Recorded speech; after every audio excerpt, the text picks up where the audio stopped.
On Capitol Hill, a new House bipartisan select committee on China is vowing to investigate economic and security threats posed by the Chinese Communist Party to the United States. The committee met last night for its first hearing on the matter. NBC News congressional correspondent Julie Tsirkin joins us now for more on this. Good morning, Julie. So this comes at a time of heightened tensions between the U.S. and China. So walk us through the main goals of this committee and what was discussed in yesterday's hearing.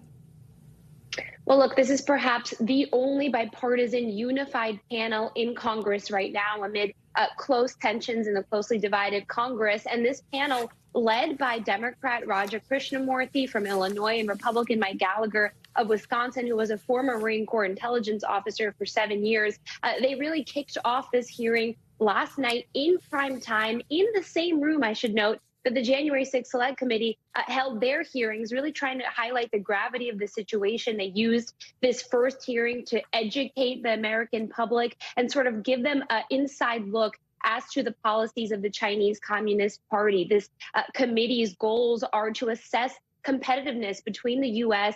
and the Chinese Communist Party, and not only technical challenges, including TikTok, of course, but also militarily and economically. So they're going to assess all of those things. They had blockbuster witnesses, really unified witnesses, including two from former President Trump's administration, H.R. McMaster, the National Security Advisor, and his deputy, Matthew Pottinger. And they also heard from an activist, a former activist, Tong Yi, who actually immigrated to the U.S. from China. She gave an inside look as to the horrors that the people there, including, of course, the Uyghurs who are under genocide, face. And so this hearing was really the opening marker for the American people, and one of many to come, according to the two men leading the panel, who hope to inspire change and greater inquiries, investigation, and legislations from Congress as it concerns this issue. And Julie, I mean, you talked about blockbuster witnesses. There were a lot of eyes on this. We also saw the hearing was briefly interrupted by protesters. What exactly happened there?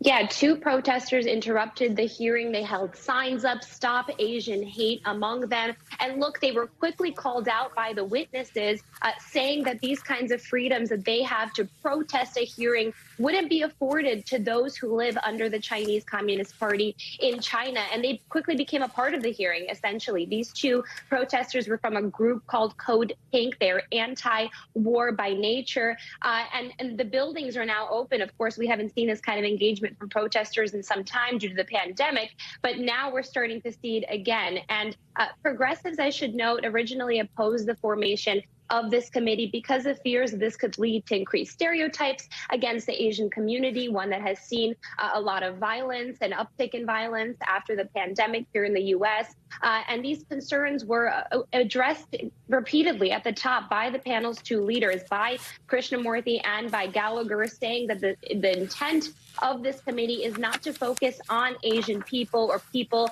of Chinese descent. It is specifically to focus on the Chinese Communist Party, as we've seen, of course, increased tensions with not only the spy balloon, but with TikTok, with now the origins of COVID. So we're seeing a lot of tensions, and really this committee is meant to highlight the government again and not the people.